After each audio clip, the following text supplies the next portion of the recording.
Oh, that was that was entertaining. This is what you get when you have total Canadians? Yeah, that too. This is what happens when one of your hosts is an idiot. This is the problem with live. Then you know, weird stuff happens sometimes. Welcome to Attainable Google. Welcome to Attainable Google. Google, you hurt my brain a lot. All right, hi guys. Hey. Sorry about that. That was extreme technical difficulties, meaning that was actually an ID 10T error on my part. So, with all of that said, welcome to Attainable Google. Yeah, welcome to it. Welcome to the Attainable Advocacy Take 2.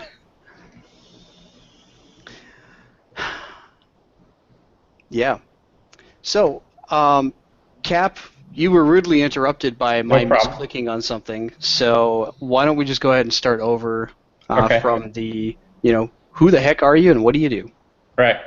So my name is Cap O'Rourke. I am the lobbyist representing the independent vapor retailers of Minnesota. I am an independent contract lobbyist, which means that I have a variety of clients, and I lobby on their behalf at the Minnesota State Legislature and at our municipal level. Before being a lobbyist, I was a legislative staffer for over a decade in the Minnesota Legislature. I worked on committees, economic development, education, finance, taxes, and a whole host of issues and legislation that I was a key staffer on. I left the legislature for more challenges and better paycheck, started my own firm, and I've been working with the vapors. They were one of my first clients. I approached them and one of the reasons I approached them actually was my last year in the legislature. I was the lead staffer on the tax committee, and at that time we had already been taxing vaping products, but we moved the tax from 70% wholesale up to 95% wholesale.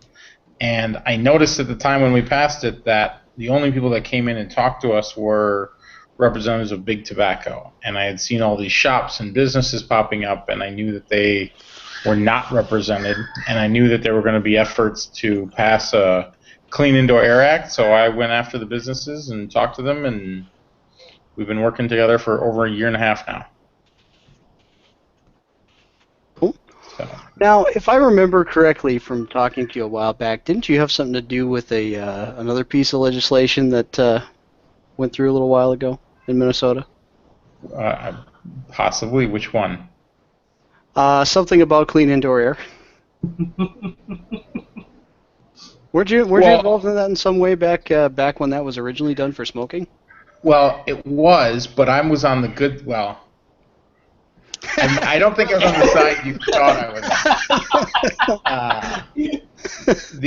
At the time that I was at that time when we passed the Clean Indoor Air Act that prohibited smoking in all public places, I worked for a legislator from the Iron Range of Minnesota, which is a traditionally Democratic but conservative area of the state. And he had no interest in passing this bill. In fact, the goal was to get it to our committee and try to kill it. And we realized that was not going to be the case, so we were trying to carve out as many exemptions as possible. And so I worked closely on dealing with the Clean Indoor Air Act, but not actually passing it. Gotcha. I was trying to kill it. Now here's the funny thing. I promised Cap that we weren't going to ask him any hard questions. Oops. All right. Sorry, didn't mean to put you on the spot. So, I mean, with all of that said, I mean, I think really the big thing for me, and I mean, obviously I've seen a little bit of it firsthand this past legislative session, but what I mean, and Minnesota is going to be different, of course, from other big states like New York and California in terms of how lobbyists function. But how does that work? I mean, just in terms of scale, right? I mean, lots more legislators in California.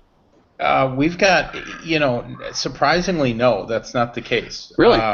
Minnesota has the largest Senate in the entire country. Yeah, I mean, state legislatures, even though they have bigger budgets, it doesn't necessarily mean they have more representatives and senators. And it doesn't, you may have more lobbyists, but it really doesn't change. So my job, and about 50% of my job is explaining, is advocating on behalf of the clients to legislators and elected officials. The other half of my job is explaining to the client what is going on in the legislative process.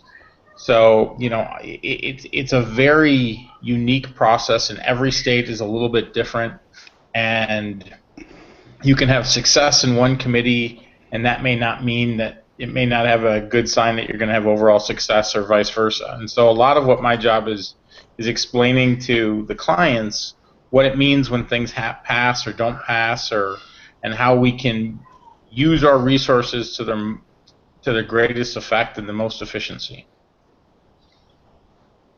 So that's a lot of my working with the clients is explaining when they should do something and why they should do something, and then also working with the elected officials to get, or more importantly, when they shouldn't do something, right? Right, exactly, or more importantly, when they shouldn't do something, but also working, and this is a perfect example of this. Happened just last night, actually.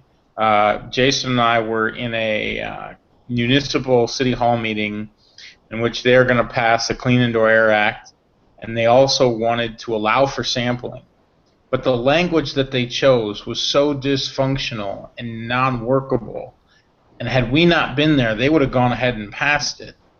And so a lot of what I do is not necessarily change where the elected officials are going to end up, but make sure it does exactly what they think it should do with regards to the vaping community and some of my other clients. I mean, there's a lot of subtle tweaks that can happen within language before it gets passed that can make just a world of difference. So just paying attention to that and it's something that average citizens just don't have the time or really the knowledge to understand, those details, and that's what the lobbyists do. Okay.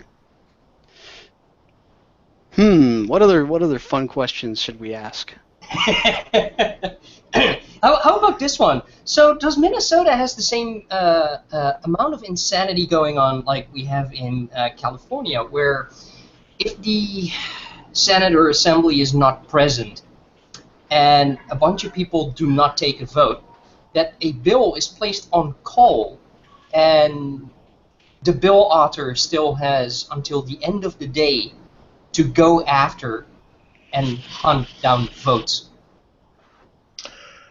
No, we do not have that level of insanity. I mean, that's it. And what you'll see that in is it's not necessarily uncommon in bigger institutions. And when they're busy and stuff, and I've seen bills fail in the morning in a committee in Minnesota, and people got really excited, and I've pointed out, yeah, but in the end you don't have the votes, and when that committee reconvenes again, they're going to take this bill up and they're going to pass it, and so you can trying to get sometimes too cute on those things. When you don't have the votes in the end, it's rarely going to. And this session was a heck of a roller coaster for us too. I mean, it was, hey, this is happening. Oh, actually, cancel that. This other thing is happening now. Yeah, in Minnesota we had a unique session in that last year, we passed last legislative session, we passed a modified version of the Clean Indoor Air Act. So vaping is prohibited in government buildings, schools, hospitals, and nursing homes. And then this year, we expected to have that fight again, although the House of Representatives flipped parties from Democrat to Republican. And from everything we could tell, not only were they not pursuing that in the Republican House, but even in the Democratic side, there was a lot of talk of, well, we took a run at it, we were happy with what we got, we required the sale of these products to be to people over the age of 18, and they don't think they were going to take another run. So we were largely in a pretty good position for the majority of Senate, or the majority of session, only until about 3/4 of the way through session did a bill come up that was going to increase the tax on these products from our current nation-leading 95% wholesale to 30 cents per milliliter. And it was one of the strangest things because we had a lot of Republicans that, first of all, the majority of people, of representatives and senators, didn't understand it. But once we explained it to them, a lot of them were opposed. The problem was the lobbyists for R.J. Reynolds had close connections with the tax chair in the House, even though he's a Republican, and they came very close to passing that, with really the vast majority of legislators in both parties opposing it. We actually were on the same side as a lot of the anti-organizations. Folks like American Lung Association and American Cancer Society were testifying next to us in favor of in opposition of this bill, which really confused the tax chair.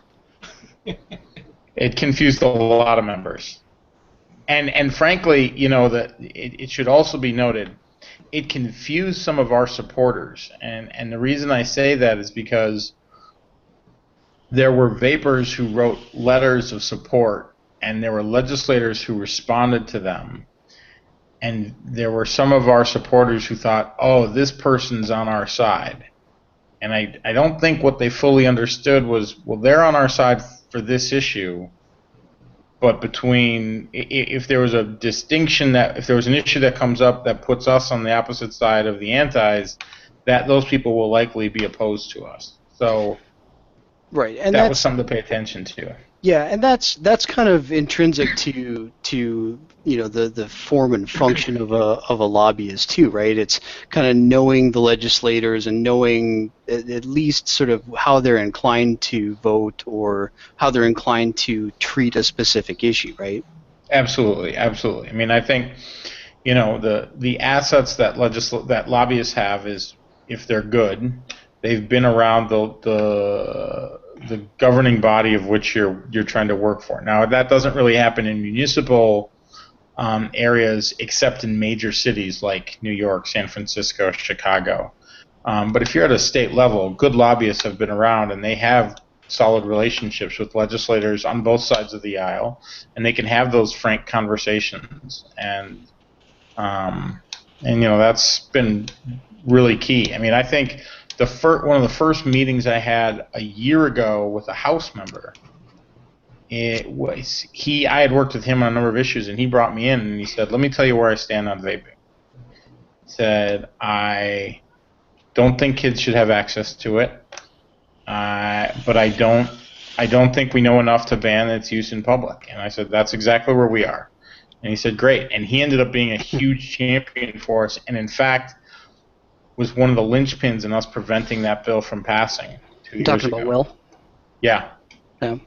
So that was key, and he only opened up to me about that because of our relationship and our past work history together. Well, and I think too that just in talking generally about Minnesota, not specifically about lobbyists, but over the last couple of years, I think we've really proven to the legislature that we have actually a pretty strong voice, and it's mostly united too. And I think that we have to stress the importance of that, is just getting people saying, even if the only thing they're saying is, I oppose this and I would like you to do the same. Yeah, I think just the number of emails. I mean, we had during the tax conference committee, there was one senator who spoke up and said, "I've been contacted on this issue more than any other issue this entire session." And whether she agrees with us or not, our ability to get out and contact legislators was key to raising our profile. Yep, and I know I personally heard back from 3 of the legislators who are a little bit more inclined to side with us, and that's the same kind of thing there. That it was very important and very good to see that we were participating. I did see a question in chat, or a suggestion in chat, that I want to tie into here. It's a little bit different subject, but still talking about legislatures. Bruce had a suggestion here about talking about kind of the office structure of the legislature, or of at least a legislature.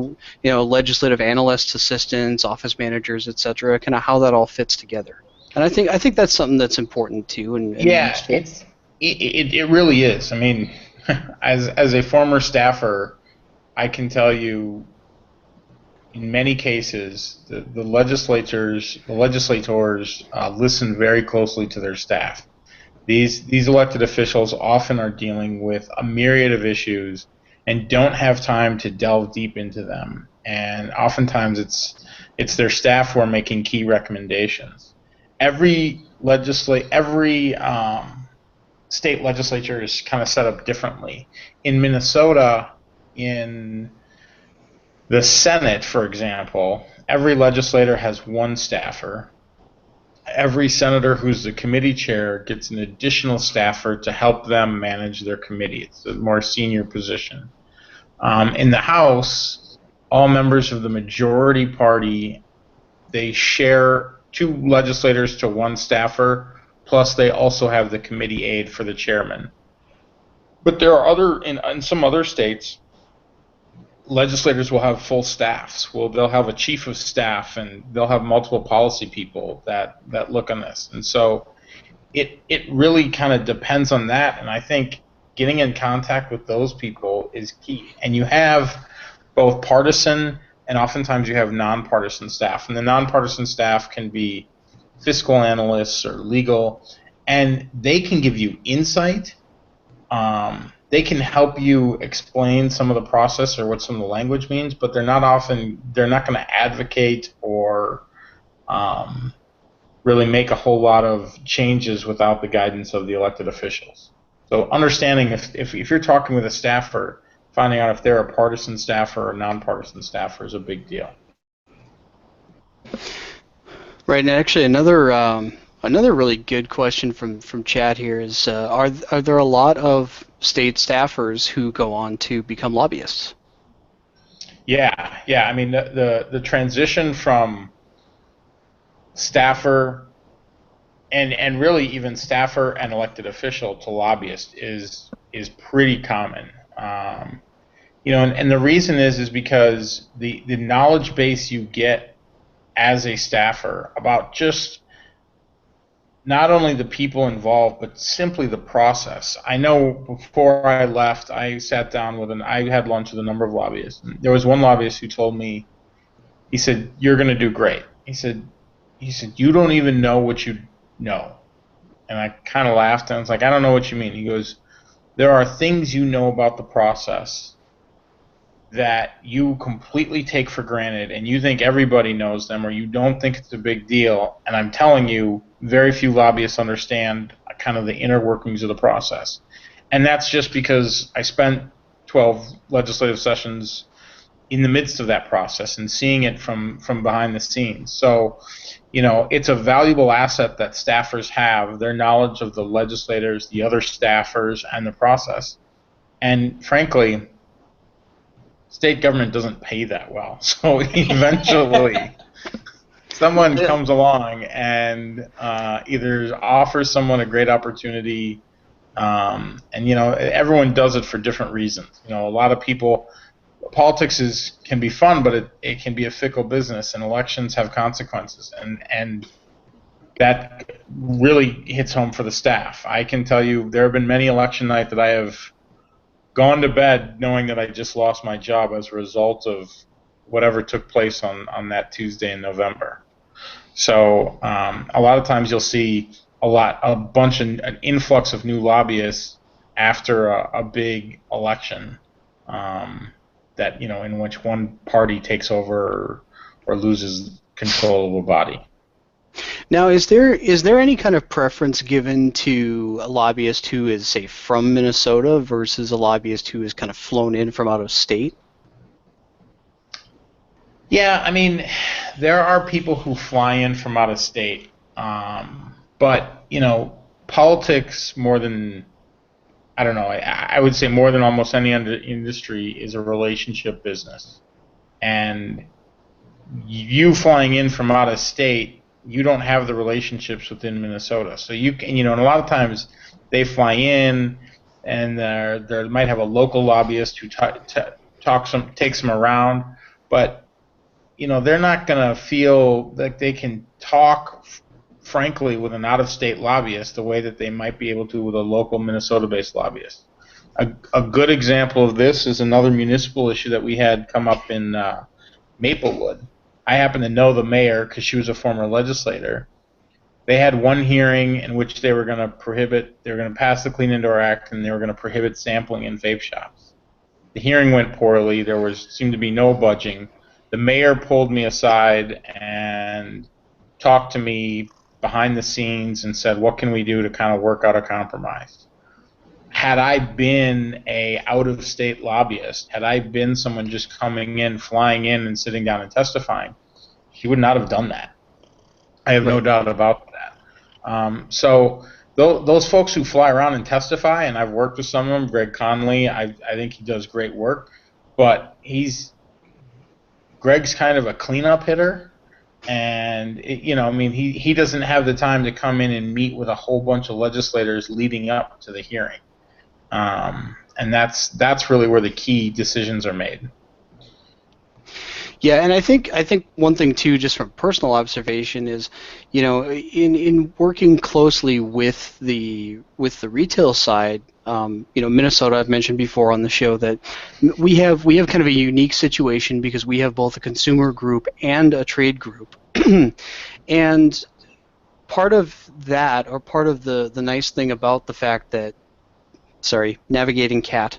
Part of the nice thing about having the industry lobbyist and an industry that's very supportive of the consumer base is that I actually had the opportunity to meet with a couple of the legislators this year as well through CAP. And so I really, in a lot of, if you really just break it down to probably its most simplistic form, from the business side of things, is what you're getting in paying a lobbyist is their services plus all of their connections. Yeah. And the connections are really what's key in that. Yeah. I mean, there are a lot of, there's kind of understanding the general process of the Minnesota legislature, which me and a whole lot of other lobbyists understand. Then there's a little bit of the higher end, okay, this is what it looks like front of the house, but what's going on behind the scenes as these bills move. And there's a lot of lobbyists who get that too. And then what you pay for is the connections and the relationships, and that's key. And the lobbyists who've been around for a long time have built up strong relationships, and folks like myself, I think I have pretty strong relationships and on both sides of the aisle, but it's something that I continue to work on, and I continue to kind of fast forward into the future and go, okay, who are going to be some key legislators 5 and 10 years down the road that right now are just a freshman and aren't that and I need to build up those relationships and those lines of communication so that further on down the road I am best of friends with the tax chair or the finance chair.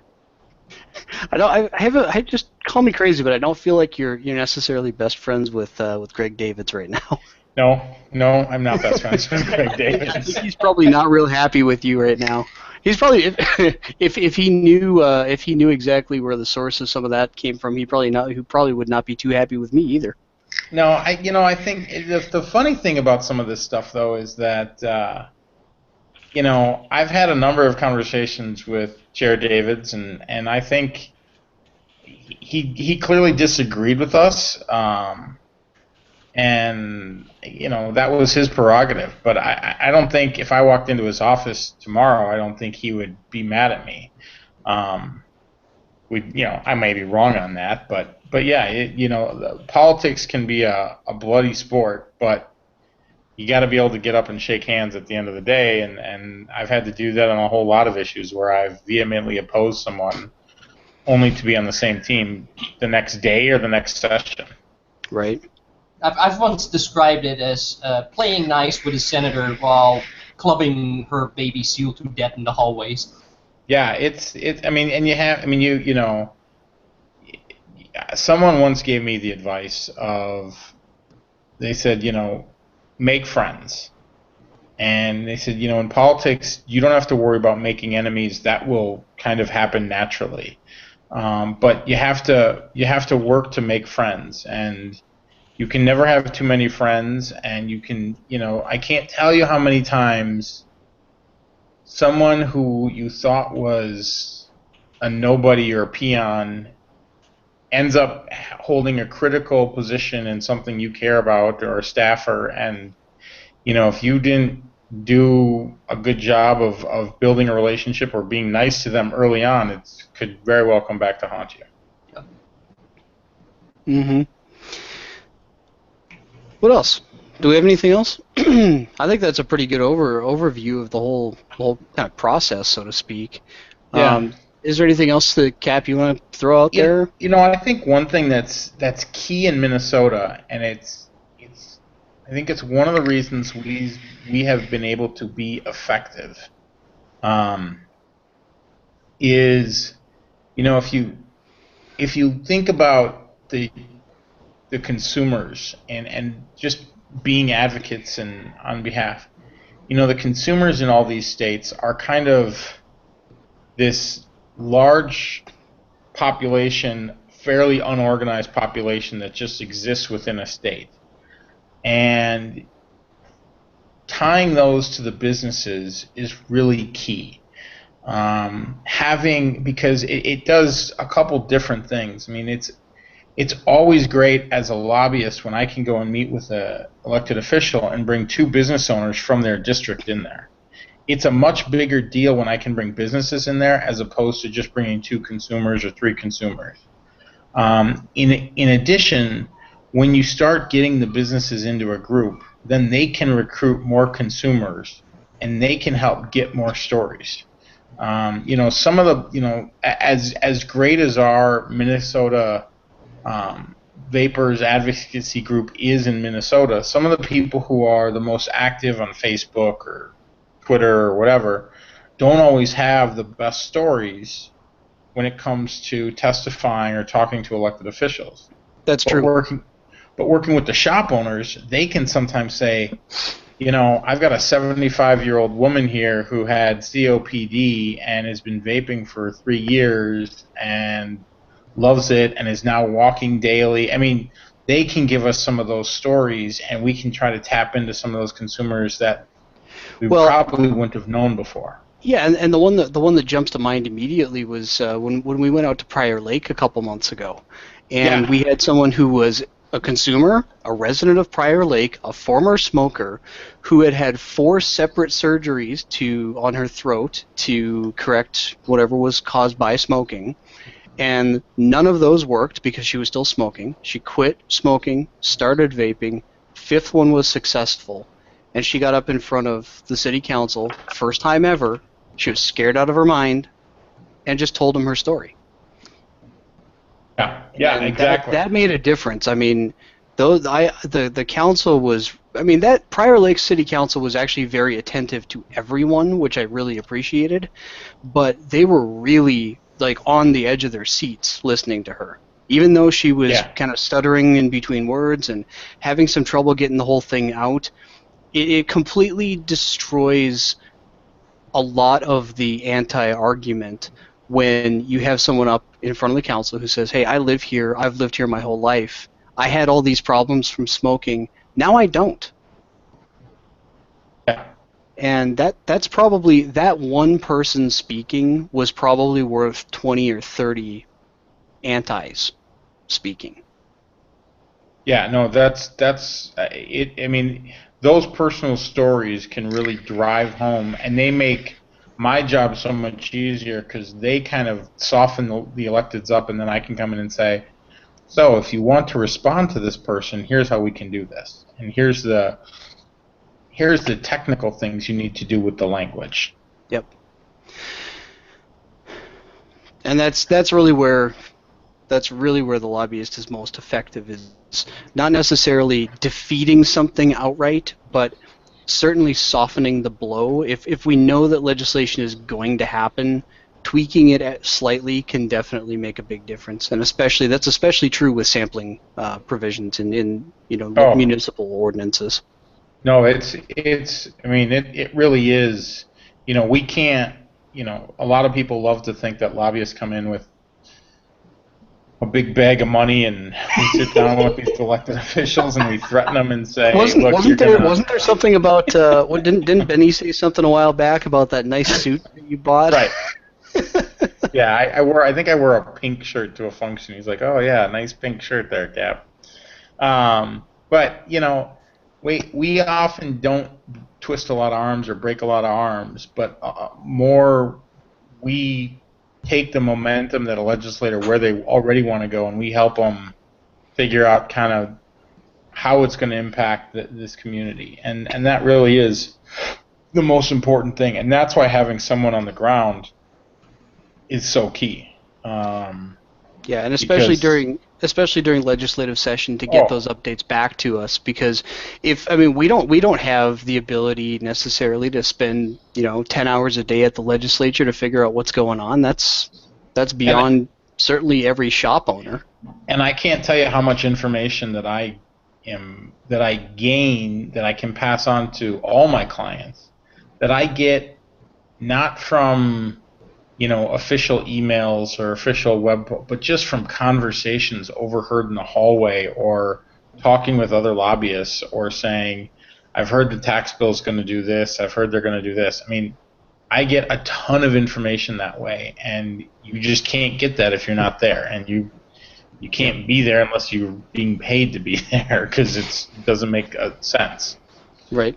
So on a personal note, I actually want to just take a minute and thank Cap both for coming to the show tonight, because just to be clear, guys, he's doing this on his own time, and I really want to thank you, Cap, for joining us tonight. I really appreciate that. And I know I've kind of said things in person here and there, but just to put you on blast in front of 100+ people, I really appreciate all the hard work that you've put in over the last 12 to 18 months, whatever it is. You've learned a hell of a lot in the last year for sure. And from even though I'm not paying your salary, you're doing a hell of a job. So I appreciate that. No, thank you. It has been a fun. It really has been a fun issue to work on, despite the fact that I'm not a vapor.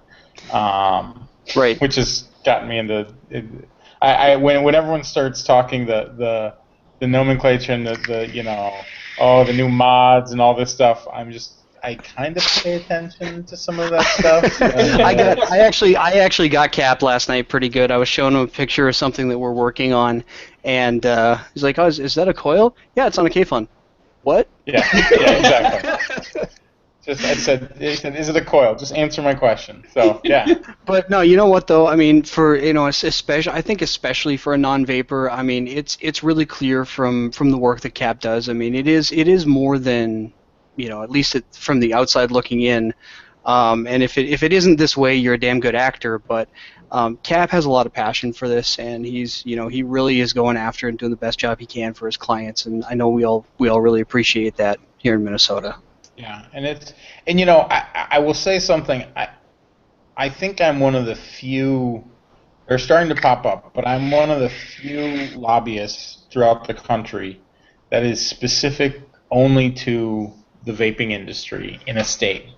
And the reason I say that's critical is because there are other lobbyists who work for some of the big and not so big tobacco companies who have vapor products.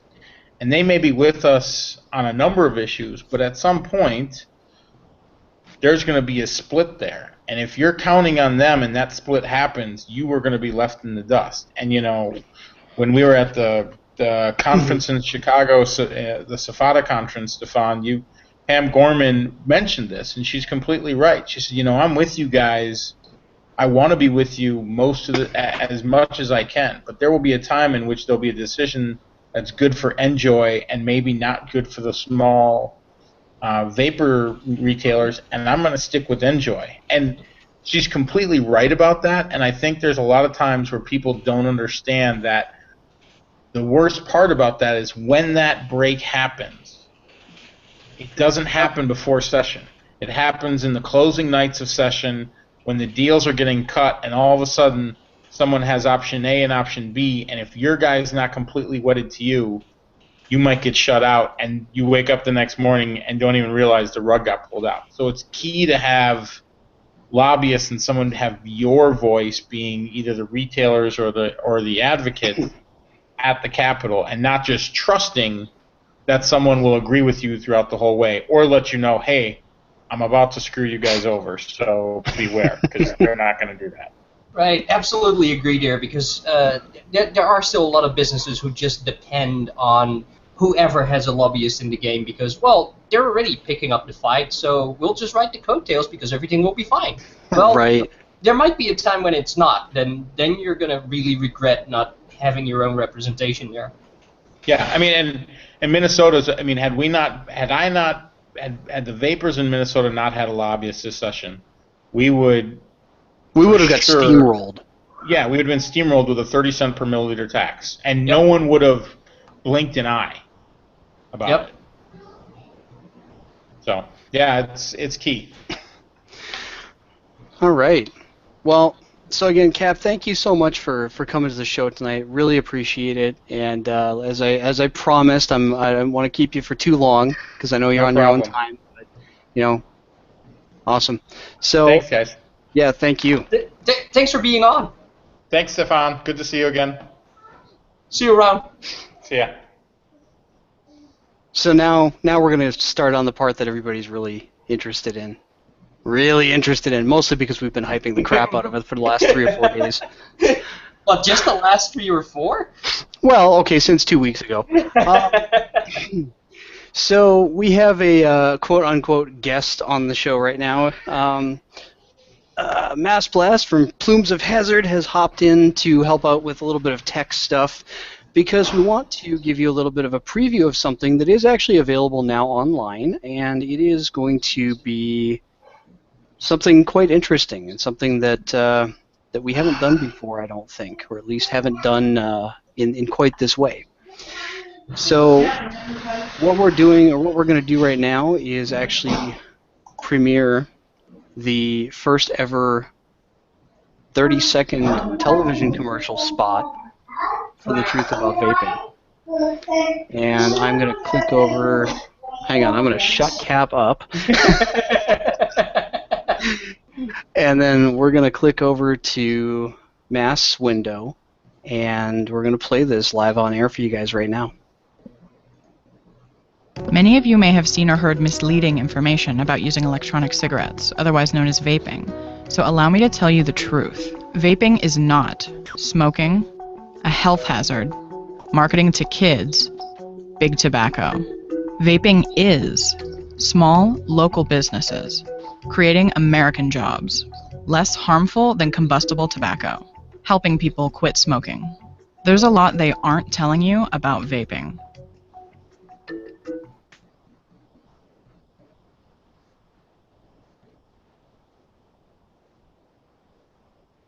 So what do you think?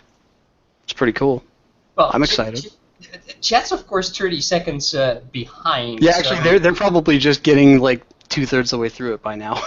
Right. I just posted the link to a whole bunch of Facebook groups, so it should be propagating from there.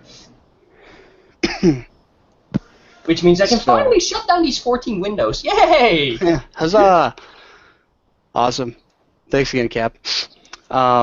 And then, Mass, thank you for running that. Very much appreciated.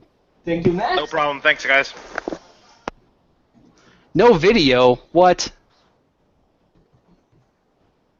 Didn't see video. What? Oh my god. Oh, we can play it again if they didn't see it. Yeah, we may have to play it again here. Hang on. What's going on here? I don't see the video. If you set the flag... If you set that flag, you'll need to refresh. Huh. What do I need to do here? Oh, did you not click on me? Was I not? No, you were. I'm just gonna do present to everyone because that'll work better. So we're gonna try again here, guys. I'm sorry. Got it. Many of you may have seen or heard misleading information about using electronic cigarettes, otherwise known as vaping. So allow me to tell you the truth. Vaping is not smoking, a health hazard, marketing to kids, big tobacco. Vaping is small, local businesses, creating American jobs, less harmful than combustible tobacco, helping people quit smoking. There's a lot they aren't telling you about vaping.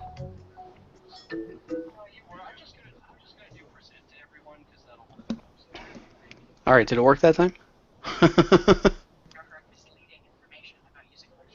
Still not working. Still in the video. Son of a bitch. No. Do you have the flag set to hide people?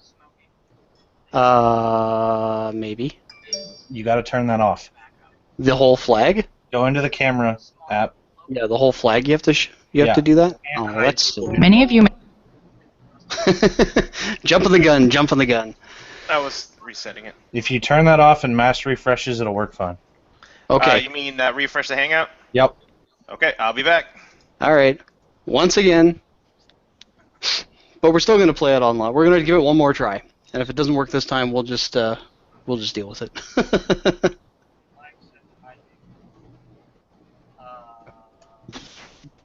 Hey, this is not an epic fail. It's tech issues.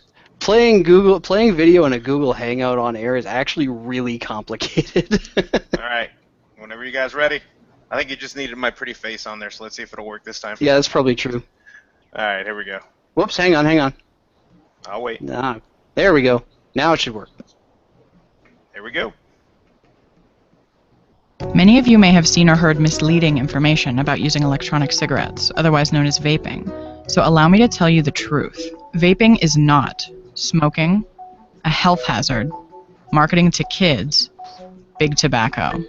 Vaping is small, local businesses, creating American jobs, less harmful than combustible tobacco, helping people quit smoking. There's a lot they aren't telling you about vaping.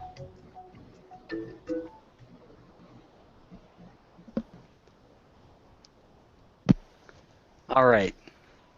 If that didn't work... He says he sees it. If that didn't work, you can go look at the damn YouTube link. Yeah. There's the link. It's only 30 seconds, guys. It'll be okay. Hang on. Sean says he saw me, and then when you clicked on... present to everyone, it screwed up. Presenting it? Yeah, it must have screwed it up. Whatever. One more time? You know what? Hey. Uh-oh. Did we lose Attainable? I'm still here. There you go.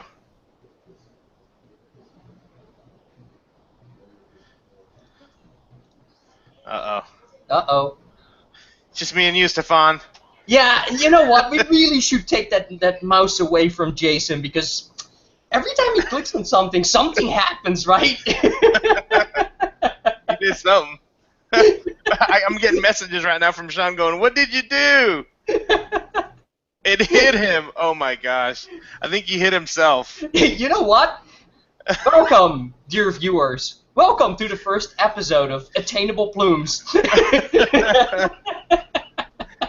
Plumes of Advocacy. There you go. Yeah, exactly. I'm not even in chat, so hey. Oh, he's back. Okay, so that was funny. Did you hide yourself? No, my internet just cut out for a second. Oh, okay. Well, you want me to do it one more time and not don't click on me? And I think the audio should pick up. Let's see what Sean said. Oh, I gotta refresh again. All right, I'll be right back. So I need to just not So here's what we're learning, apparently, is that I just can't click on anything while we're doing the show. I click the start broadcast button one time and then nothing else. Jeez. All right.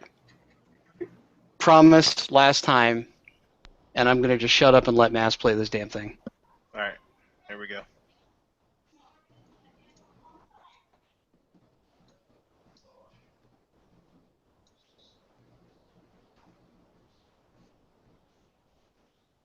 Many of you may have seen or heard misleading information about using electronic Son of a cigarettes, otherwise known as vaping. So allow me to tell you the truth. Vaping is not smoking, a health hazard, marketing to kids, big tobacco. Vaping is small, local businesses, creating American jobs, less harmful than combustible tobacco, helping people quit smoking. There's a lot they aren't telling you about vaping. Perfect. I think Did it work? that works. Yay! All right. Finally. Yep, he says he sees it, so it works. This is how you know it's a show on the home page and that it's live. 9 times the try worked. All right. Yeah, and everybody who's saying take the mouse away from me, yes, I agree completely. So let's just here's a good idea. I mean, look at the damage you can do with just one mouse. Imagine the damage he can do with a trackball. Hey, you know what? You should see me with a joystick. No, different show. So okay, with all of this said, see you later, Mass. Thanks again. So let's take the focus off me because I'm just making myself look really bad right now. Let's get the truth about vaping in here. Right. Should we first do an introduction? Sure. Oh wait, yeah. Right, because while we were hiding the identity, I wrote up the bio that has been on the site for a little while. So, known for alligator wrestling and her national championship in underwater basket weaving, this lady gathered her fame and fortune after being the benevolent ruler of a small nation on planet Earth. After getting bored ruling a small nation, she turned to mountain climbing in the swamplands of Cambodia, where she got lost if it wasn't for the prompt vapor signals floating high above California. Back in California, she started the Truth About Vaping video series, which immediately took off with precision and impact. We now keep her locked up in a closet and feed her once a day, mostly to prevent her from getting into trouble. And you know what? We've got really cool closets! Really cool closets. All right. Welp. Well, let's get her in here. She's got the link? She doesn't have the link. She does have the link. I can copy and paste properly. Well, hey, wait, you were not going to touch that mouse. Control-C, yo. So any second now. Whoa, there we are. We've got really cool closets. Hey, guys. We let her out of the closet. Yes. Meet the truth about vaping. Just for tonight. So, ladies and gentlemen, let me introduce you to Danielle. Hey. People are asking in the channel, is it Camille? Is it Caitlin? Is it Deanna? No, it's Danielle. Nope. And by the way, she does not work for Big Tobacco, because that was apparently a rumor for a while, too. Or Big Pharma, for the record. Yep. Danielle does not work for Big Tobacco or Big Pharma. Okay, so aside from alligator wrestling, then, who do you work for? So I actually work in the industry. I work for a liquid manufacturer called Apollo Electronic Cigarettes. We make liquid lines, the Apollo Signature Series, regular Apollo. We also make FAQ, Max VG e-liquid, and Lindbergh liquid. Lindbergh, like this one? Yes, like that. Lindbergh Vape Co. Gun baby gun? Yes. So I'm the brand manager, and I work in product development. I also do all of the graphic design for the company, and I work in marketing as well. And yet you find time to make these videos by yourself, basically, right? I do.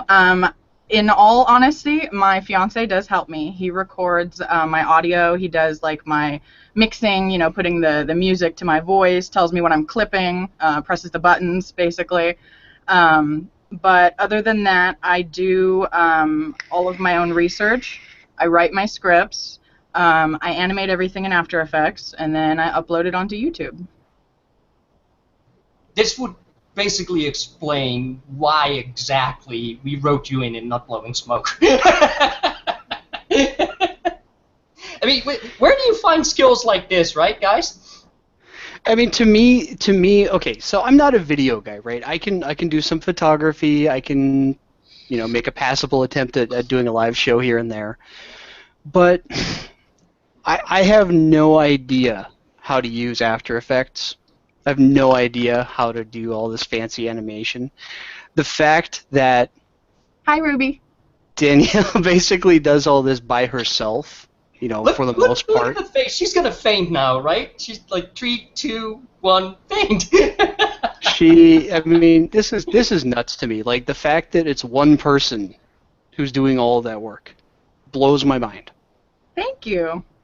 The funny thing is, I actually, I went to art school for graphic design, and we took some, After Effects animation classes years ago. I graduated in 2009, so, and when I said about, wanting to do these videos, I was like, oh man, okay, so I basically like retaught myself After Effects after having not used it for like 5 years to make these videos.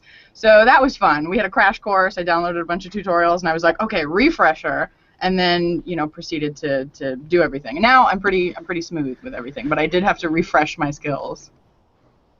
Okay, so here's the big question for me, and granted, I'm asking questions I already know the answer to because I've cheated. Why did you do this? Why did you make the first video? So honestly, it was you guys.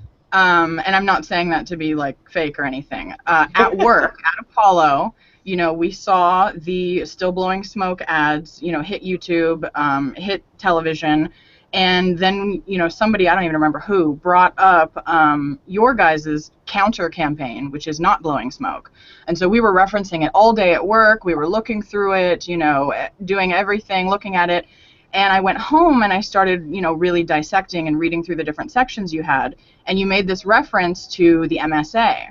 And I couldn't figure out, I didn't understand what that was. I didn't know a whole lot. I'd been in the vaping industry, but I didn't know a ton about the advocacy side or a ton about even the political side. So I saw MSA and I was like, what is that? And I went through and started doing my own research. And that is a really hefty topic. Like the MSA is intense. And so I went through and I started taking notes, just for myself, and I ended up writing this thing. I don't even know why I did it, but just to figure out and explain what it was. And then, Josh and I, my fiance, were sort of sitting at home, and I was like, well, if I don't understand what this is, and I'm in the industry, maybe other people don't as well, and might want, a totally broken down version, for the average person who's not in politics or not in legislation or not in any of it to understand. And that's sort of what happened. That's really cool. That's really cool. So I know we've talked a little bit about various things. So we have the scary list of questions prepared.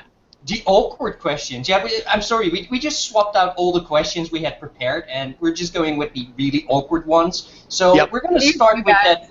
We're going to start with that nick. No, we're not going to start with the nickname. We're gonna start with an awkward one. I had you, didn't I? No, we're gonna start with an awkward one because that's the way I like to roll sometimes.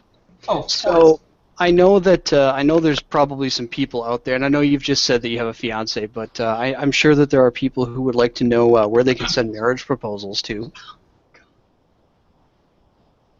You guys are ridiculous. Do you see this? This is for real. And it's not a diamond, so don't get excited. I don't make a lot of money. But it is an engagement ring. So, no marriage proposals. Thank you, but no. Actually, I thought you said that marriage proposals should be posted on Reddit and people should hold their breath until you get back to them. Oh, yeah, well, there's that. If you want me to be a smartass, sure. If you have a legit marriage proposal. Have you seen this show before? Please, list your median household income, a list of your, possessions, that sort of thing, and then post Your it on mother's Reddit. maiden name. Post it on Reddit, and then wait for me to respond. Hold your breath until I respond. We're not trying to kill them all. We're not trying to kill them. Be nice. I know you've spent a lot of time alligator wrestling, but... I get ferocious, and then I have to turn it off, so I'm sorry. So, okay, on the slightly less ridiculous, but still kind of ridiculous, have you had any negative response? I mean, there's obviously been this huge, overwhelming, 500,000 views or whatever it is by now. Have you had negative comments about the videos? I have. On the first video, it actually was pretty not terrible, is the best way to say it. Most people, they wanted to argue with me about the facts, or they wanted to, argue that, well, I should have said this, or I, should have said that, or put more emphasis on this. Well, actually, taxes are, more of an income for the state, so they get all their money from there, not really the MSA. Arguments about how it's impossible to roll vapor products and e-cigs into the MSA, which, those are valid points, but I had reasons behind, why I wanted to do certain topics, so it was basically just, I should have done this or I should have done that. The nicotine video, people flat out disagreed with me. They were like, you are wrong. So that one, and I kind of expected that, because that is a viewpoint that is, we've had it for decades, that nicotine is highly addictive as heroin, all of these things. And to come out and say, well, actually, not really, I knew that I was going to get some blowback and some people saying, no, that's just not true. So mostly things like that. I haven't had any of like the weird, super creepy anything like that. Not like Ruby's her troll corner. Nothing. I was going to say, just wait. Just wait. I'm sure it'll happen. And honestly, if it happens now, it's all our fault. Thanks, you can Matt. blame us for it. Yeah, some people have said make your own video. Thanks, Chris. So, yeah. Grim Green was actually really good about that and jumped on. There's a bunch of people in the industry, by the way, who I want to say thank you to, who jumped on the YouTube comments and basically, like, defended, my honor, if you will. Matt from Suck My Mod was one of them. Grim Green was one of them. And that was, like, I wanted to cry. Like, that was amazing for me. But, they said something like, well, if you want to, list the points that you don't like and then make it into an awesome video, I'll watch that too. And they were like, well, I don't have time for that. It's like, well. So, who's your favorite vapor or YouTube personality? Who's your vape crush? Well, she's in chat. Uh-oh. Uh-oh. Uh-oh. I love Ruby. Oh. I love you. Not in a weird, creepy way, but in a, like, friend love. Like, can we be friends? That kind of love. Who's your second favorite, then? Grim Green. Okay, third favorite. Third favorite, Suck My Mom. Okay, we can do this all night until I hear Jason's name, really. I mean... Taste Buddies. I love... Man, that's rough. So cold. Taste Buddies. Ice cold YouTube. right They're here. amazing. They're so funny. Oh my god, they're amazing. Ice cold. So somebody asked a question in chat, said, how can we contact you? You can contact me. I set up an email it's the Truth About Vaping at gmail.com. I think there's my Instagram in the bottom third, so. Yep. That's your personal one, though, right? That is my personal one. Maybe that was a mistake. We'll see. Instagram now. In case you hadn't guessed, she likes rubber ducks. Oh, I love plumes, too. I'm sorry. I'm so sorry. I'm sorry. Adore plumes. Fail. No, and it was a double whammy last night because Nick was there and plumes. So I was like, ha, ha, ha. It was great. It was great. That was sort of your reaction when we were planning a hangout and accidentally dropped the link in a chat window and Sean popped up. I was like, that was funny as hell. Yeah, we were chatting. We were talking to Sean about something or other, and we just hauled him into a hangout. We were all in, and Danielle kind of just lost her cool for a minute. I'm a total classic fangirl. I'm so sorry, but I get excited about like vapors that I love, not necessarily like, I don't know, rock stars or something like that. I'm all about vapors. I'm like, I saw Grim Green once at a show, and I nearly passed out. See, I told you, Jason, we're gonna have trouble in Reno next month. Yeah, this could be problematic. We'll have to make sure we have some what is it, smelling salts is the. Mm-hmm. Yep. Yeah, I vape famous people. I love it. Yeah, I'm sorry, guys. I know you don't like to be called vape famous, but I love you, and you're famous to me. So. Aw. I blast them on my television. It is a weird. Interesting though. It is a really weird thing though, right? Because I think it's safe to say that the majority of us who have any sort of level of vape famous, none of us really feel like it's a thing. I mean, we're just vapors. We're people who like to vape and talk about vaping and do vaping stuff. Wait, Ruby? Yes, that's me. I made that little logo of your face. That's me. She just clued in. This is great. And you remember that email? You remember that email that I sent you that was like, "Hey, I made a video and I thought you might want to look at it and tell me what you thought." That was the MSA video. So wait a second. Are you saying that Ruby has actually known who you are from like day one? Yep. That's amazing. Yep, because she reviewed Fuck You e-liquids back when we were called Driptonic. We had to go through a name change, formerly known as Driptonic.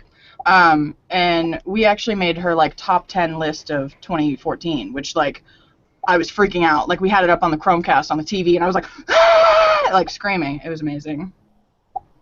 No, you are not an asshole. You are wonderful. Don't say that. No, I'm an asshole. Come on.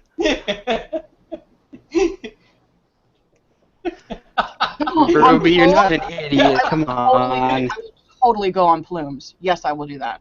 Hey, we're all friends here, and I don't want you to talk about my friend that way.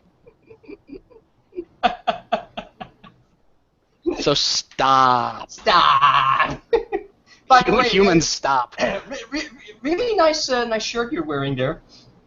Oh yeah, do you like that? I'm not pointing at my boobs. I'm pointing at the shirt. Oh really? Okay. Yes, you're right. It's Stop it. We've had this discussion. Pillow fight.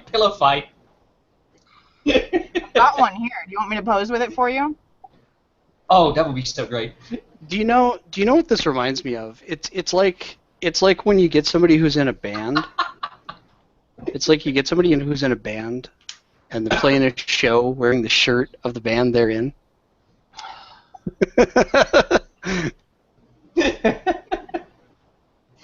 Well, what's wrong with that? See, now look at what you did or make her do. It's okay. She's gonna smack me. Fine. Yeah. Well, oh yeah, that's the other thing we have to look forward to in Reno. You get to smack Jason. I do owe him a fair number of smacks. Mm-hmm. In case people are wondering what the reference to Reno is, Nick Green has been very gracious to give us a boot at Reno, so we're going to be there in full force with blowing smoke banners and Truth About Video banners and T-shirts and printed material. And Jason, Danielle, myself are going to be there. Camille's going to be there. Deanna is probably going to be there. So it's if you can come out to Reno to VaporCon West July 10th and 11th, you should come look us up. Yeah, we'll say hi. We don't bite. Well, sometimes I generally don't bite, but yeah. Sometimes he does. Yeah. He's like Wait, what? Yeah. Wait a second. When did I become bitey here? We're reinventing your character. Well, I'm a character now? Daniel, you guys gotta tell me about these things beforehand so I know how to act. Ah, see, trick question. So back to the more serious part. So the commercial we just played for everybody, people have been asking like, what TV commercial? Why would you upload a video? It's not a TV commercial until it's on TV. So here's the thing. Danielle put together this 30-second commercial, and it actually will be going on TV. It'll be airing on the first local station somewhere in Pennsylvania. And what we're hoping for is to inspire other businesses and other consumer groups to get together small funds and play it on all their local stations and grow it from there. Because you know what? Viral videos on the internet are great, but you know what? You can do viral videos outside of the internet as well. I'm sure there's like several people really excited in the chat channel, and I'm not going to mention any names.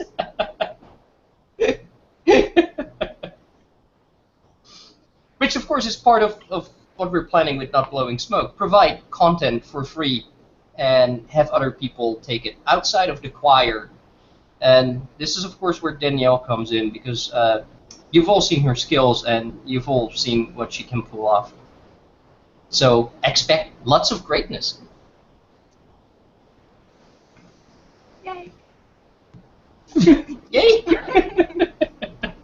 I think it's going to be really fun. I'm super excited for Reno, number one, because it'll be the first like big vape event that I've been to, and I mean, I know big is kind of a weird thing to say, because I know VaporCon West isn't super huge. It's not like ECC, but it'll be the first, you know, somewhat big, well-run event that I'll have been to, and I'm really excited about that. Also, as I think I mentioned this a couple weeks ago, but I'm really excited also because I'm going to get to actually meet Stefan in person for the first time. And me. Oh, hey, whoa! And you also, yes. I will get to meet Danielle in person also. I feel like I'm just racking up the asshole points tonight. I'm sorry. Sorry, Man. Ruby is distracting me in chat. Distracting. Hey, dude, you're her vape crush now. Hashtag vape crush. Yes. Hashtag fangirl. So the other question, of course, that people haven't actually asked in chat, but it's a question that's out there. So why exactly did we keep your identity a secret?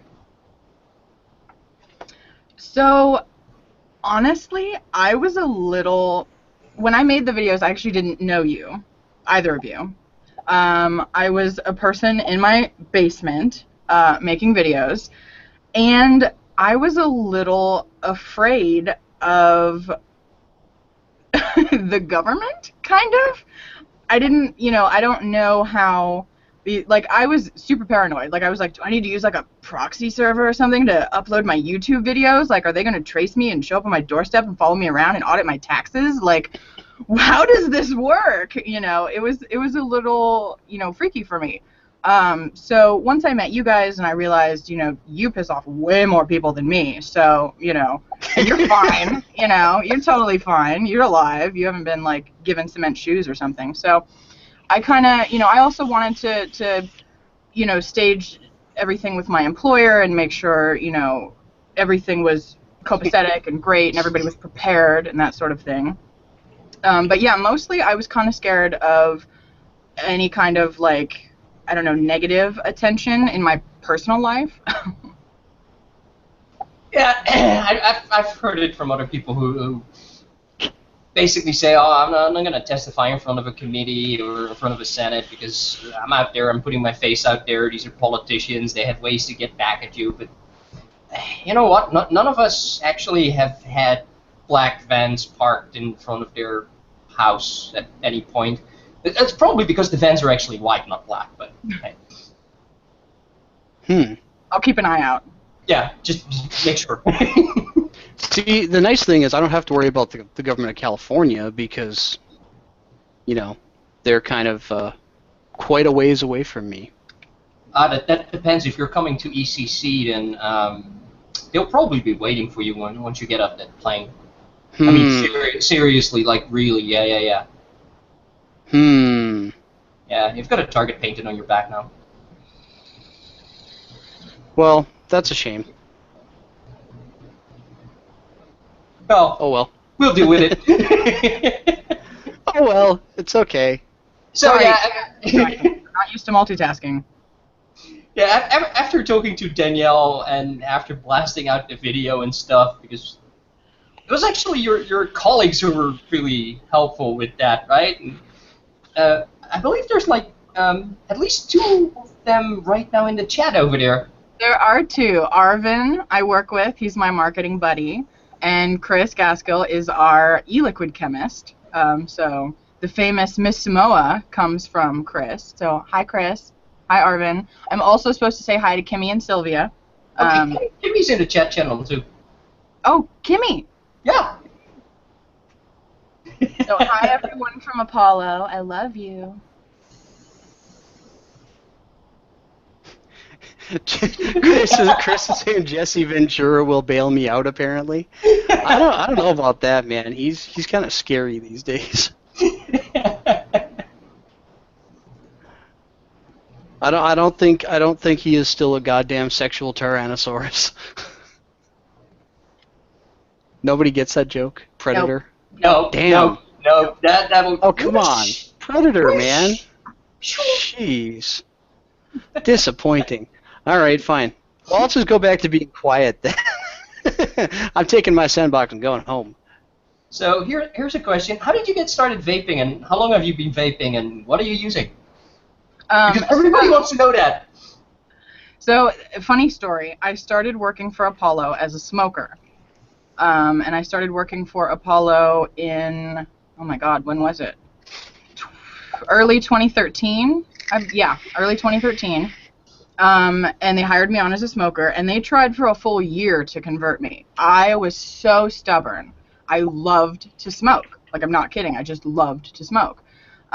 So finally, last September, I started transitioning into it once RDAs and mods kind of became the thing, and, Max VG liquids after we launched Drip Tonic. Basically, that was what I needed, because I had originally tried, little egos, cartomizers, CE4s, and that just was not doing it for me. Like, I could not quit with that.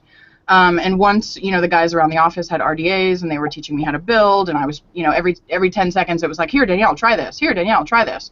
I sort of got used to that. I got my own setup, actually to go to a trade show, because, of course, I couldn't be standing around smoking a cigarette at a trade show. And it was ECC last year, and we were in the tent. If anybody was at ECC, the tent was horrible. It was like torture. And it was like nicotine overload. It was like vape community on overload, everything. And I just felt like a hypocrite that I kept, that I was still smoking and that I loved this industry so much. And so I thought, okay, you know what? It's happening. I had the device. I had everything. I vaped the whole ECC weekend, and I literally have not had a cigarette since. So, it was September 7th. I had my last one, and I have never looked back, honestly. It's funny because it's actually not too far off from me, other than the industry thing. When I started, I was also one of those smokers that loved smoking, and it wasn't just all the the nicotine and whatever else. I just liked smoking. I dual used for probably 2 months before I flipped over. Yeah, I dual used for a while too. But hey, that's that's a thing. It's we've created a term for it, right? I mean, it's called accidental quitting. Right. Yep. And that's really what happened, because I was so anti it. At one point, I think I didn't want to do it just because they wanted me to do it. I was like, no, don't talk to me about how bad smoking is. I already know.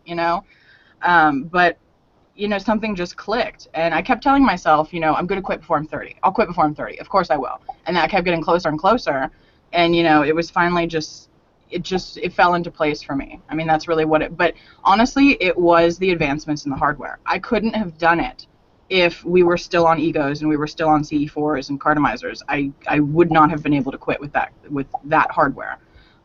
So that was really what did it for me, was the better delivery system, the bigger clouds, because I needed that. I needed that visual, to see my clouds and to feel it in my throat and in my mouth. And so that's really, it was the hardware for sure. Oh, and what I'm vaping on, sorry, I skipped over that. I'm actually vaping another company's juice. Sorry. I can't just vape Apollo all the time. Of course not. So I'm actually vaping on glass. Ooh, fancy packaging. They're Pebbles, and I have a purple Hexome V2.1 and a Smoke VCT Pro sub-ohm tank. Yeah, and your colleagues were just in chat explaining what a difficult time they had with you, trying to get you to switch. It was bad. It was so bad. I've had the glass pound cake, and that stuff's actually pretty darn good. The pound cake is good. I'm not a lemon person, so I like the Pebbles. But even though cereal, there's so much cereal. But yeah, the pound cake is good. Super cereal. Somebody says there's something burning behind your love seat. I think that's something shiny and metallic and reflection or sun or something. It's don't worry. It's my vapor and the sun. I'm not. Oh, you and Ruby are totally meant to be BFFs. You have matching hexomes. I know, right? By the way, Chris is calling you a traitor for vaping someone else's juice. That's not fair, Chris. Hey, Chris, if it makes you feel any better, I'm actually vaping Lindbergh tonight. So I was just vaping Lindbergh. I switched on like Friday. Everybody's got Lindbergh. It's amazing. Go buy it, guys. Shameless plug. Go buy Lindbergh. Nice. Shameless plug. That was pretty shameless, I have to admit. Well, gee, I wonder who supplied all that Lindbergh to us. I don't know. I don't know. So here's a what's going on in the market. It's research. It's for science. And it's deductible. So here's another question. Here's another question that's actually on topic for a change, which would be pretty good for us. What's next for the Truth About Vaping? Well, the Truth About Vaping has joined forces with Not Blowing Smoke, if you couldn't tell already.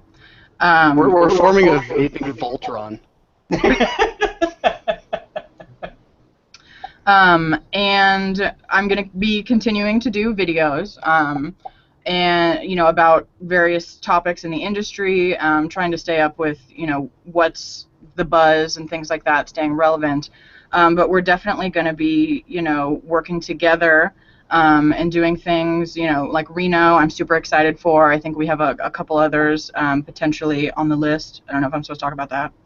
Sure. I mean, we're going to be at ECC with a booth. We're going to be at Vape Nights in Ontario, California, in October, I think, with a booth. Yeah, we're sort of all of a sudden getting very busy schedules. We need an agent. Who do you think you are, Andy Hahn? Well, here's the other really great thing about Danielle here. When Nick offered us a booth at VaporCon West, my first response was, "But we don't have anything to put on it. We would just have an empty table." And Danielle immediately jumped in and says, "No. I actually do the events at Apollo. I know exactly what to do, what to order," and so we went from there. Yeah, I was like, no, booth, I got it. Banners, I got it. Printouts, I got it. Everything. I can whip this together in like 3 weeks. I've done it before. Mm-hmm. And you've done it again. Yep. And now people just need to come out and see it. They do need to come out. Come and see us. It'll be super fun. It will be super fun. Looking forward to it. The other comment that actually, I mean, it's not really a comment or a question that needs answering. People kept bringing up your intonation, your inflection, as you do the voiceover for the videos is so perfect. Is that like a skill? But everybody's already right now noticing that's just your natural way of talking. Yeah, I was really surprised. You know, people started, you know, this, I love your voice, and I'm like, really? Because, like, as a chick, you know, I have kind of a deep voice. Like, that's sort of a thing. And I was kind of, like, embarrassed about it, but apparently it works great for narratives. And the inflections, that's how I talk. I'm really animated. I emphasize things. You know, that's just how if I were, like, in English class reading out loud, that's how I would read. You know what I mean? That's just what I do. So the voice of the vape generation, that's a little extreme. Come on now. The voice vapors edition. That's just me. That's how I talk and how I read. I don't know. Well, you would be super creeped out if you met my mom, because people tell us that our voices are like almost identical. So version 1 is out there somewhere. So if the government does decide to take you out, we can find my mom. Okay, great. Yes, no, that's like really good for continuity and stuff. Yes, no. Find my mom and you'll be fine. Oh man, that's terrible. That's terrible. Well, that hey, was funny. At least as vapors, we actually get a voice without constantly doing something like that. And now the next thing we need to do is give every other vapor a voice. We're working on that part. Yeah. We're working on that part.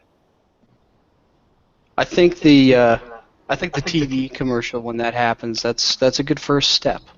Mm-hmm. I'm so excited for that to happen, because honestly, I was really excited when the project came up, you know, and there was interest in doing it, and I just think that is going to be so empowering for so many people, because I feel like a lot of times, you know, there can be a little bit of like depression or, you know, that sort of thing, because, you know, we feel like out in the world, everybody's against us, you know, all these other groups have so much money, you know, things like that, and if we can do it, we can get something on television, I think that's going to be huge for us, because that is giving all of these people a voice, you know, when a lot of times they feel like they don't have one.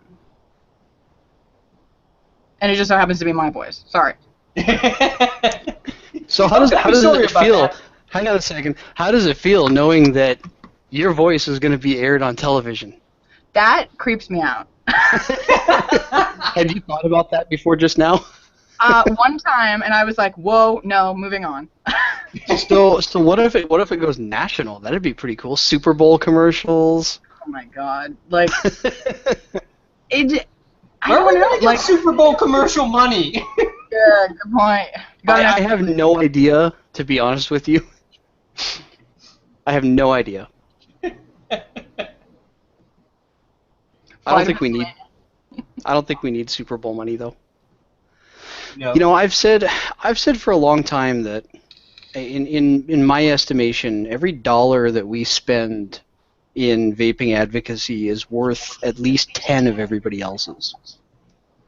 Right, because they've got large overhead, they've got corporate structures, they have people who are actually in their business to make money and line their pockets. We're not. Yeah, that's kind of the amazing part, because a lot of people, I think, speculated about how much my videos cost, you know, thinking that it was, because, I mean, granted, if you went out and found, like, I don't know, production firm or whatnot to make something like this, it wouldn't be cheap. You know, I don't know the number. And especially because they wouldn't just assign one person to it. It would be a team of people that's doing it. You know, and in all honesty, the only thing I had to spend money on was the music, because I wanted to make sure that I was using, you know, not copyrighted music or anything like that. So I spent, you know, each music clip or whatever you want to call it that I buy is like $50 or something like that, and the rest is completely free, basically, other than my time. That sounds a lot like Not Blowing Smoke, isn't it? It does. The original version, it cost Stefan about $50. Exactly, and the hilarious part is we can make such a difference on like $100 budget when it takes the government $15 million. You know, I think that's incredible. And I'm so proud. I mean, yeah, me too. I mean, I'm absolutely thrilled to be part of this whole thing. And here's where I come down is I just finished saying I think every dollar of ours is worth 10 of theirs. So not blowing smoke, the truth about vaping. This has been accomplished on less than $200, guys. Less than $200. That's what we've got so far. I'm hearing crickets in many of the camps of our enemies. Like literally, they're yep.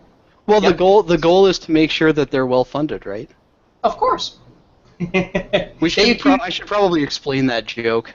Well, I mean, they accused us of being well funded. So if our expenditure out of pocket is considered well funded by our enemies, then I would make it my life's goal to ensure that they're well funded. Equally well funded, yep. Yep. Of course, at some point I heard a comment saying, you can't get any money into the whole not blowing smoke thing because Glantz would eventually be right that there is money involved. Well, you know what? If we ever get to the point where we get to spend $7 million on an ad campaign, I will personally publicly apologize to Professor Glantz for losing his job. I just don't see it happening. I mean, I don't see 7 million. No. I mean, maybe if the industry got really huge really fast, possibly, but I feel like, I mean, 250,000, that might be attainable. That might be something that's doable to put into advocacy.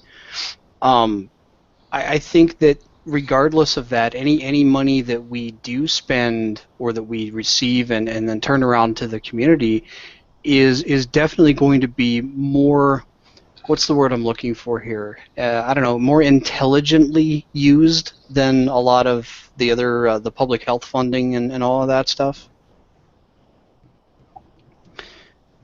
Because we're better at it in the sense that we're better in the sense that we don't have to live by committee. We don't have to go through, dozens of meetings and project plans and marketing firms and all this other stuff. We see something that needs to be done, and we can just do it. Right, and we don't have to put out an RFP for it. Right.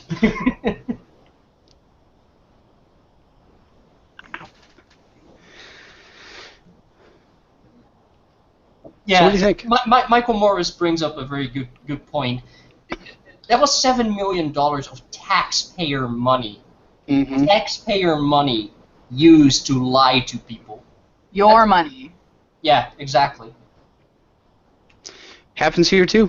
It's just it happens in every state, guys. It's just a matter of where the sourcing is. Is that taxpayer money being funneled directly through the Department of Health? Is it funneled down through settlement funds to a state-level public health organization? Like in Minnesota, we have Clearway that's funded from Minnesota's tobacco settlement. I'm sure almost every state has a similar agency out there, or the Department of Health that's just blowing through your money to tell people that vaping is just as bad as smoking. Or really the the narrative that I think we tend to use a lot in advocacy is more so that smoking is no more harmful than vaping. This is a problem. That's technically what they're saying, yes. Yeah, and every public use ban that goes in reinforces that. It's saying, hey, we have to regulate these because they're a public health risk. Well, I don't think I agree with that. I don't think I know any vapor who would agree with that, and I don't know any researcher or scientist who really looked into things that agrees with that. Nice clarification. I think science agrees with that. Mm-hmm. Well, everybody's still pushing the gateway argument, even though it's been completely debunked. My argument for that is, okay, you used to eat roadkill, and then somebody gave you a Cinnabon, and the Cinnabon, are you gonna either A, go back to roadkill, or if you started from a Cinnabon, are you gonna like then want to go to roadkill? Like, does that sound great compared to Cinnabon? No, it does not. By the way, that is not a sponsorship by Cinnabon. I'm just saying. I thought it was a sponsorship for roadkill because there are a few states where it is totally legal to take the roadkill home and eat it. I can't think of why you would want to do that. But yeah, I mean, no, you're not gonna go from vaping to smoking. That's gross. Like, and you know, Chris brings up a really good point. Is that, you know, the pharmaceutical companies and tobacco companies, they definitely have some money behind them, right? But they don't have the same kind of passion that vapors do. Yep. And if you ever want to see an example of this, go to a municipal hearing. I don't care where it's at, just go to one. And listen, really listen to what these people are saying. You know, like, you can tell that a lot of the anti-people are very much... A lot of them come off, and I hate to use a stereotype to describe it, but a lot of them come off like soccer moms. You know, like the negative stereotype of a soccer mom. And half of them they're not invested in what they're saying. They really aren't.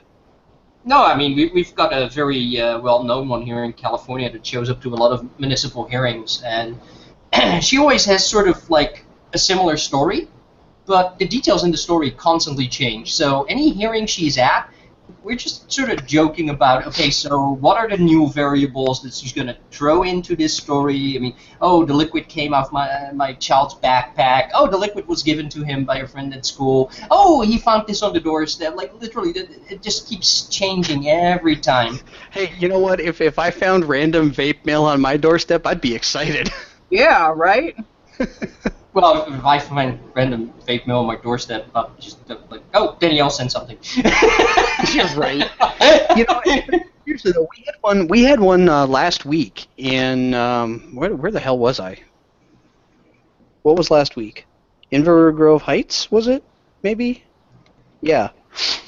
Inver Grove Heights, the only person who spoke in favor of, she actually spoke in favor of a full ban on sampling because they aren't considering public use.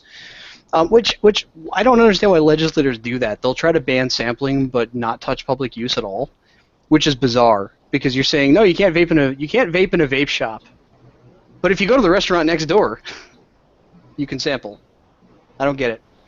So the person who was speaking was identified herself as an addiction counselor. Said that she had met 0 people who quit smoking through vaping. A little update on that: by the end of the hearing, she had met 3, and actually got up a second time after all of the public speaking pieces were done to stand up in front of that city council and tell that person, or tell the council, that people go to vape shops to use drugs. An addiction counselor. Okay. Now, if I wasn't as plugged into the local vape community as I am, I might not have thought too much about that. Just, you know, somebody being a little crazy. What this lady almost certainly has absolutely no idea about, and this pisses me off. This woman gets up in front of a city council and says that vapors go to vape shops to use drugs. Which, okay, from a very technical perspective, may be correct, right? Nicotine is a drug, we can't deny that, fine. But that wasn't the context. The context was illicit drugs. And I don't know about all of you guys out there who are watching, but in Minnesota, there are a huge amount of people who are vapors, who work at shops, who are very productive and awesome people, and who are in recovery. Whether it's alcohol, drugs, whatever else. And I'm not going to get on a huge, big rant, because that's usually not my style, at least not on this show. But I find that incredibly offensive. I think it's absolutely ridiculous for an addiction counselor of all people to make that allegation. That made me very, very angry, to the point that I'm going to sometime in the near next week or two, I'm going to chop up the video of that hearing and make a little spectacle of it. And I'm still weighing whether or not I want to file a formal complaint with her employer, because it's just so beyond what is appropriate or even decent. By the way, if I I'm look sorry. slightly distracted, I'm just posting a few links. Joey, A few links. A few links, which means you're going to post in like 25 groups, right? Oh no, just 3 or 4. Joey just passed the link to vaporvision.com.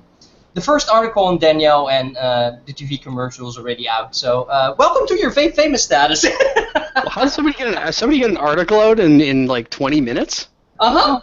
God. Well, good job. Well done, guys. Whoever did that, well Joey. done.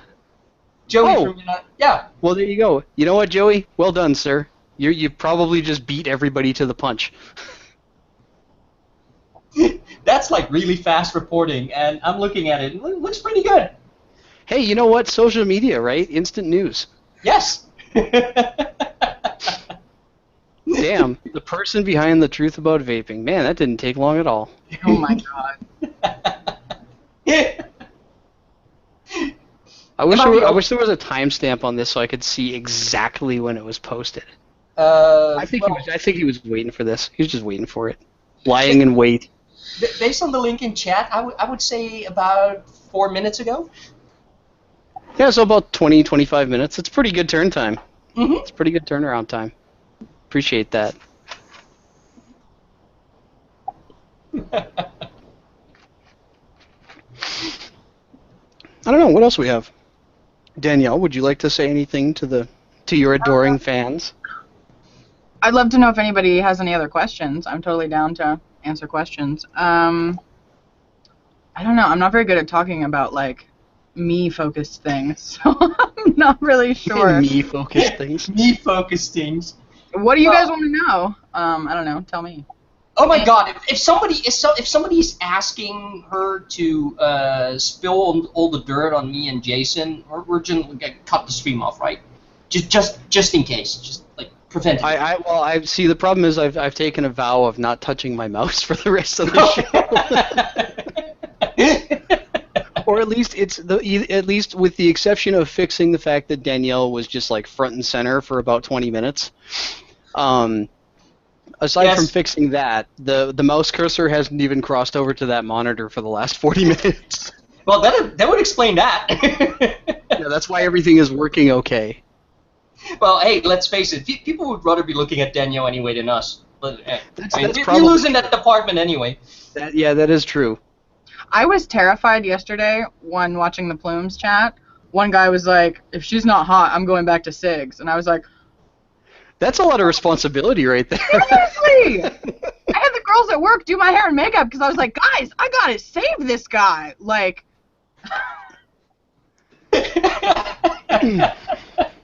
hopefully I did okay. Thanks, Kimmy and Sylvia. No, I think everything is good. It's all good.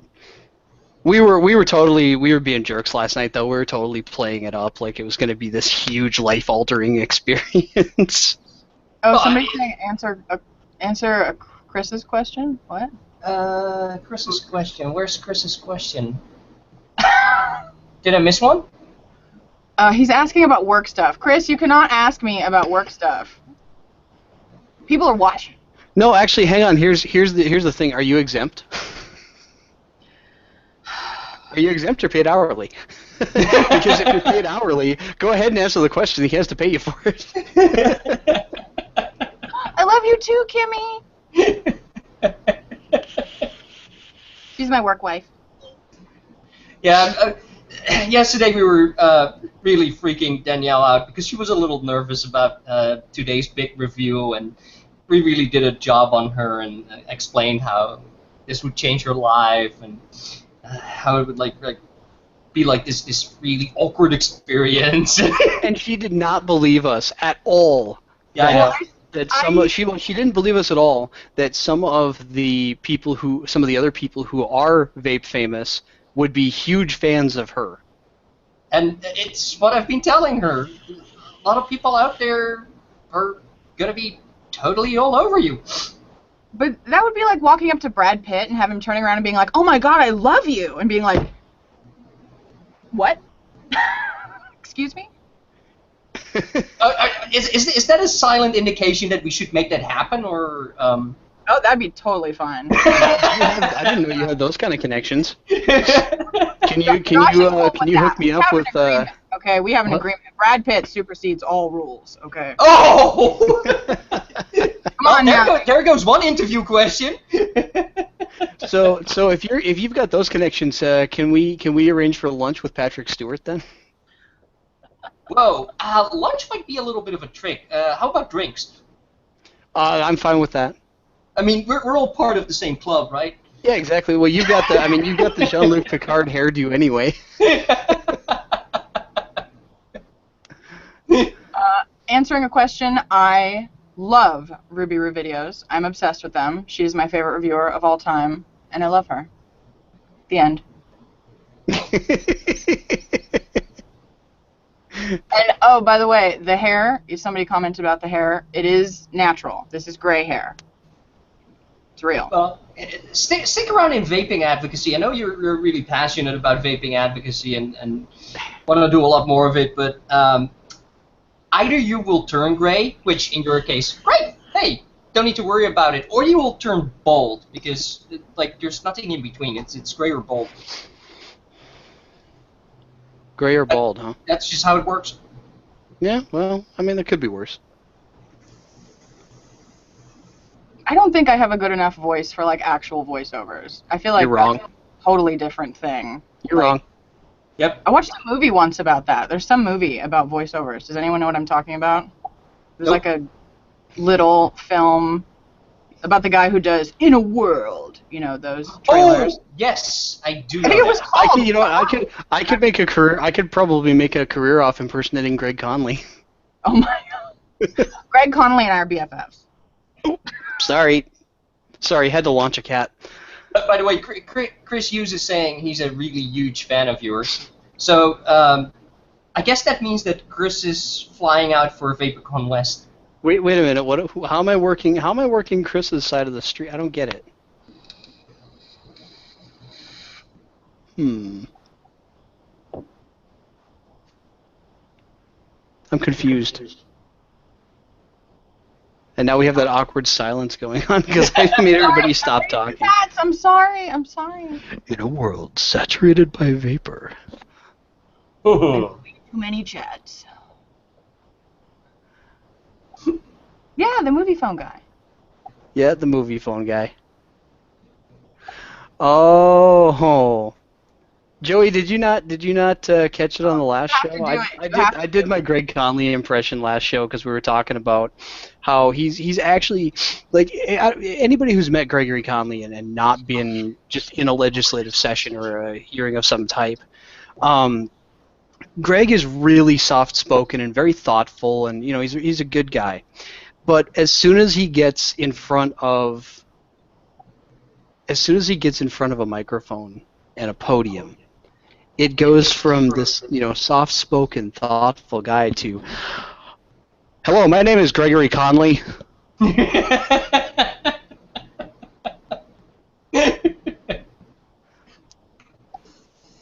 All right. That's the second and last time I'm doing that on this show. But it's so funny. It should be a separate video all by itself, right? I'll animate text to it. Oh my God, no. Hey, could we turn Greg into a cartoon character and have him explain legislative processes? So wait a second. Are you talking about turning? Are you talking about basically making a jib jab video? Well, why not? Yeah, let's hold that thought. do you want a Gregory Conley bobblehead? Is that what I'm saying here, or what you're saying here? Well, hey, collect them all, right? This is not Pokemon. Damn it. Oh man, I think we have officially run out of material and have gone straight to ridiculous. Yeah, wait until you see the nut blowing smoke bobblehead collector's edition something or other. two bald guys and Danielle. Oh, and Camille and Bruce and Deanna. Yeah, let's make a bobblehead collect. Okay, sorry. Everyone's gonna buy Camille's and no one else's. You know that's true. That's very possible. Well, how about we make? I would buy a Camille bobblehead. Okay. How about we make yours one of those bobbleheads with an extra button that if you push it, it'll like speak in your voice. That would actually be pretty amazing. It is so weird hearing my voice all the time now. Like, because I've had to hear it a bajillion times when I'm animating the videos. You know, I have to go like nanosecond by nanosecond listen to myself. And then hearing other people playing them and then seeing them other places, I'm just like, I'm sick of myself. Like, well, the first time, one of the weirdest experiences I've had was Luke and I were hanging out one afternoon and we walk into a shop and we walk in there and Taste Buddies is playing on the TV. And that was bizarre. Because we walk into the shop and there's us on TV and we're like, what the hell's going on here? Welcome to your life. Apparently. So, what do you think? Are we done? I guess we are. Oh, I have one more shout out that I promised. Is that okay? One more shout out. Sure. Never. Shameless plug again. Forgive me. But there's people and they're texting me telling me to do things. So oh, is that how it works? Shit. Wait, I can text you and just like make you do things? Wow, remote control. Danielle has a remote control, really. I do. You press a button and I say things. It's amazing.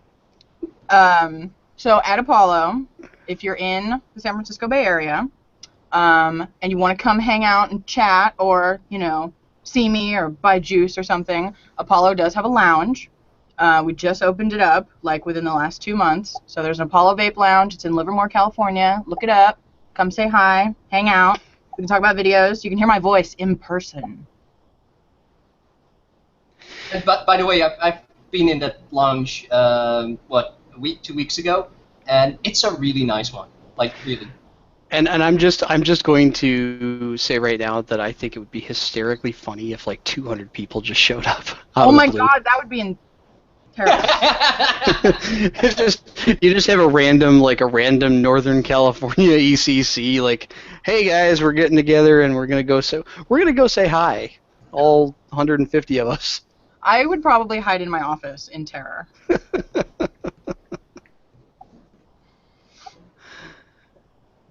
Oh man.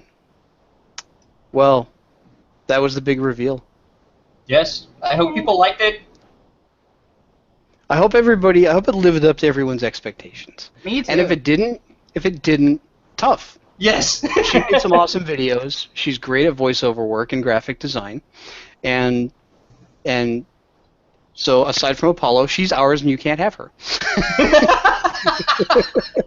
It's like a shared custody thing. Right? Yeah, that's kind of it. We get you on weekends and the occasional weeknight. Right, we'll be having a bit of an after show thing, and after that, Danielle, I'm sorry, but you have to go back into the closet, and we'll just start feeding you again, and go to your cage.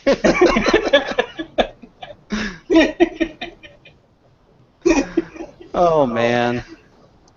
All right, so we are going to do an after show hangout just because. Just because.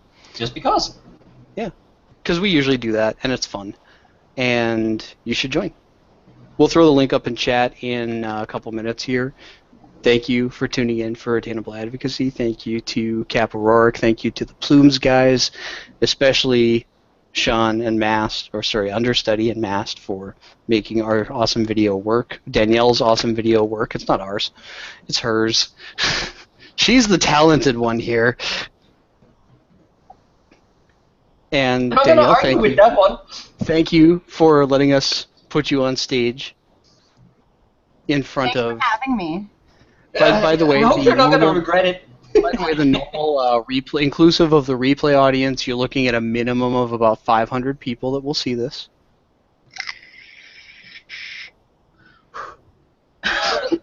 They're all generally good folks, except for maybe 5 or 6. Except for 5 or 6. Nice. Oh boy. All right. Once again, thanks everyone. Okay. Appreciate you turning up as always. Have a great night. Keep on vaping. Keep on advocating.